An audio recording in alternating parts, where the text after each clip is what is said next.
Another question on the YouTube by Mujahid Hussain Khan. Assalamu alaikum, wa alaikum salam. My question is, I work in an electrical company in USA. I am an electrical engineer by profession. Is it permissible for me to work over there? What if the company is dealing in riba? The question posed by the brother is working, he is an electrician and he is an electrical engineer and is working for an electrical company. He is asking the question, what if that company is dealing in riba? Is it permitted to work for that company? First, let us understand that generally the company you are working for, you have to try and find out that what is the core activity of that company. If the core activity of the company is electrical appliances or electrical goods, buying and selling or doing electrical applications or going into apartments or offices and taking care of the electrical aspects, the core activity is halal. Even if the company has an account which is riba based, you are not involved with that. And even if they get riba every month, that riba will be a small percentage. So if you are working for a company in which the haram activity is very small, like they have an account in the bank and they are getting interest, but the net profit of the company is because of doing a halal activity.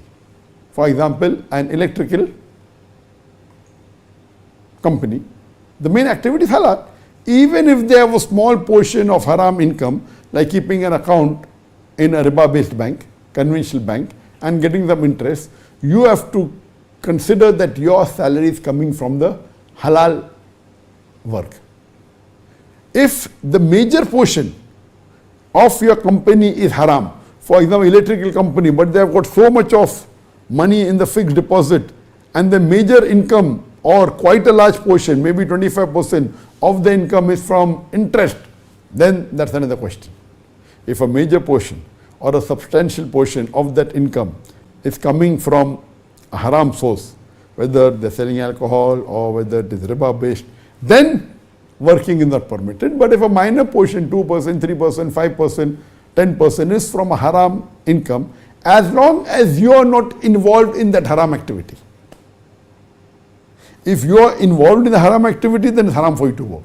But you are working as an electrical engineer and your work is halal.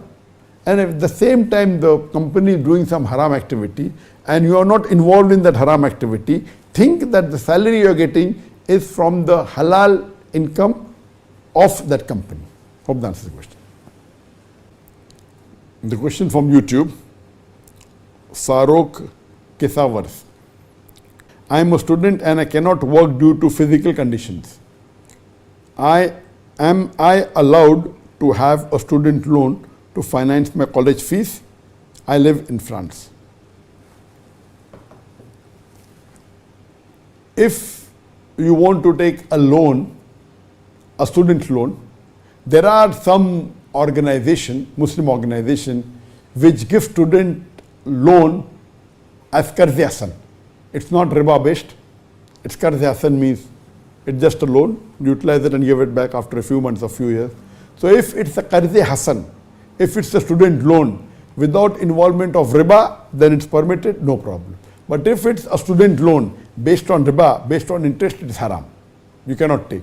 I know there are fatwas of some of the European Fatwa Council that as a last resort, because you're staying in Darul Harb, you're staying in a non-Muslim land, you can't take student loan on riba, Allah will forgive you. I disagree with it. If you take loan on interest, it is haram. It's not permitted, and according to Imam al-Dhahabi, it is the 12th major sin in Islam. And the Prophet said there are various levels of riba. The lowest level of riba is doing zina with your mother. And Allah says in the Quran, Surah Baqarah chapter 2, verse number 278 and 279, if you give up not your demands of riba, take notice of a war from Allah and His Rasul. That means if you deal in riba, Allah and His Rasul will wage a war against you. And who has the guts, who has the courage to fight with Allah and His Rasul? You cannot. So therefore, don't take loan based on riba. from the conventional bank, it's haram for whatever reasons, whether it be student's loan, whether it's for business. If as a last resort to require, you can take from an Islamic bank, and that is permitted. Hope that answers the question.